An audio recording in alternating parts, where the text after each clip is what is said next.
Leçon numéro 9 de l'école du sabbat. Une vie de sagesse. Une vie de sagesse. Sabbat 19 août 2023, après-midi. Lecture de la semaine. Éphésiens chapitre 5, le verset 1 à 20. 1 Corinthiens 5, le verset 1 à 11. Apocalypse 16, le verset 1 à 16. Colossiens 4, le verset 5. Proverbe 20, le verset 1. Proverbe 23, le verset 29 à 35. Acte 16, le verset 25. Verset à mémoriser, je cite. « Prenez donc garde de vous conduire avec circonspection, non comme des insensés, mais comme des sages. Rachetez le temps car les jours sont mauvais. C'est pourquoi ne soyez pas inconsidérés, mais comprenez quelle est la volonté du Seigneur. » Fin de citation. Éphésiens chapitre 5, le verset 15 à 17. Amen. Il n'y a pas très longtemps, un pot en cristal avait été mis aux enchères au Royaume-Uni.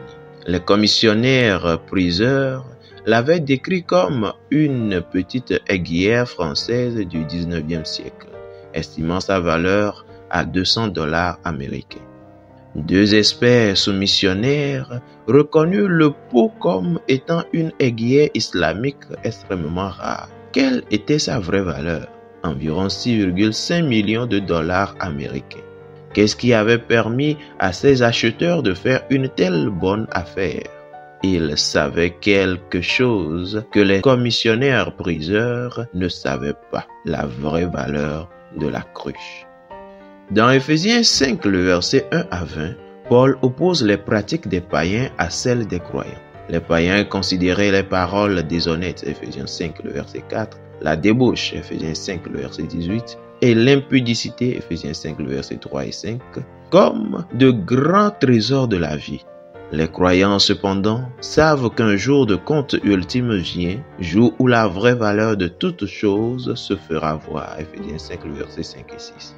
Au lieu de perdre leur temps dans la fête et l'ivresse, ils chérissent, entre autres choses, toutes sortes de bonté, de justice et de vérité, Éphésiens 5, le verset 9, en Christ. Paul les exhorte donc à s'emparer des bonnes occasions en Christ alors qu'ils vivent comme nous le faisons tous, au seuil de l'éternité. Éphésiens 5, le verset 15 à 17.